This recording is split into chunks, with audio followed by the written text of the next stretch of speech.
Hello everybody, today I'm going to explain the third problem from the 2024 USACO December contest in the Gold Division, the problem job completion. In this problem, we are given n jobs we have to complete, and we know for each job the start time and the deadline as well as the time we need to complete it. And basically we want to find the maximum number of jobs we can complete, and obviously the time starts at 0 and we can't switch to other jobs in between. So obviously we are given these kind of restrictions and we need to find the answer to this problem. Now, when you think of these kind of problems, something which seems to work more often than not for this problem is some sort of a grid idea, because this kind of problem where you have jobs, deadlines, and other sorts of things, has been observed in various instances. There are many such problems in contests, and there is also a problem on CSS, I think, called tasks and deadlines, which is based on something like that. So the idea is rather known. Obviously, there are variations between problem and problem, and this problem makes no exception. But it's good to have in mind that a greedy approach is something which will work here. And obviously, the first idea that comes to our minds is to sort by the deadlines. And this is an idea which works for almost every single problem of this type. And the reasoning is that we want to, if we process the jobs in a given order, we want to start by processing the jobs that are closer to the deadline so that we have more room to work around with.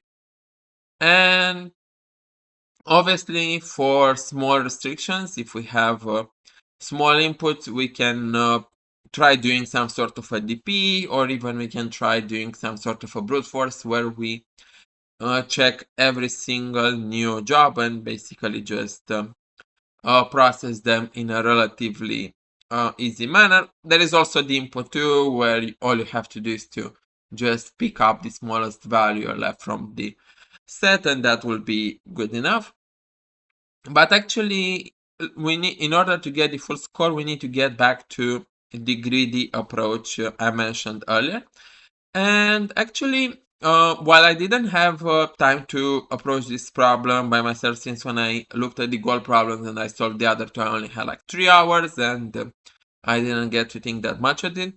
I realized after looking some more at it, after the contest, that it's actually very similar to an old Olympia problem I've seen, an old Romanian problem I've seen, and in that problem, the problem is exactly the same, except that the constraints are smaller, and basically you need to add the job time to the deadline here to make it similar to that problem.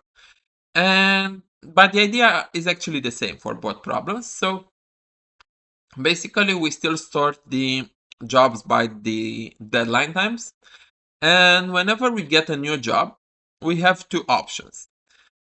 Either adding it to the set is not going to push us beyond the deadlines, because we want to keep a set of values such that if you add them all up, you will never pass any deadline.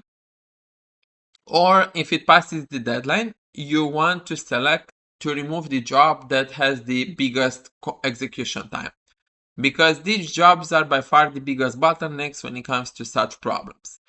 And after you do that, you just need to slightly adjust the size of your set, and the problem is over. You just need to be able to use the set in order to process the points, and you are pretty much set.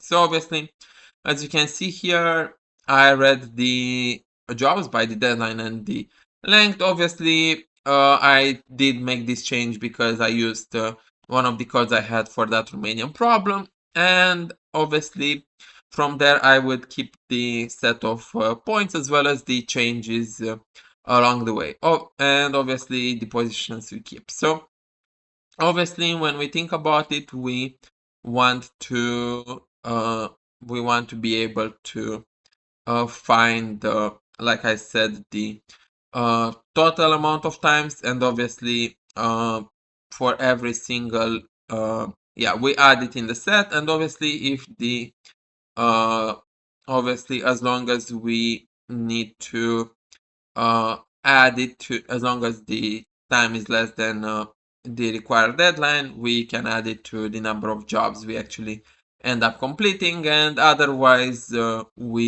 just uh, we just insert it again to the set. So uh, obviously we would want to find something that works in less time, and at the end we just print the total amount of values we added to the list of jobs we do, and we are pretty much set from there. So again, it's very important to have this in mind as well. So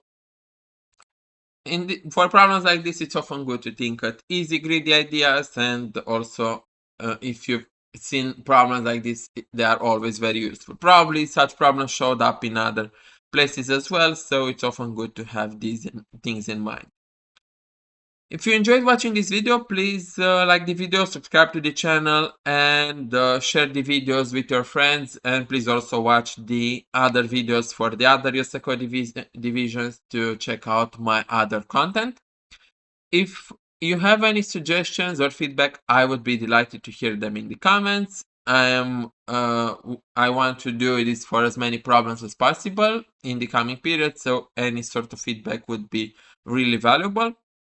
In addition, if you or someone you know wants to uh, continue your USACO or your competitive programming journey on a, let's say, on a better basis to improve your results, if you want to improve your results at USACO or at competitive programming contests, please check out my links in the descriptions to find ways to work more closely with me by taking my tutoring lessons. Until the next time, good luck with the rest of the USACO problems. I wish you a very pleasant new year, and see you next time. Cheers.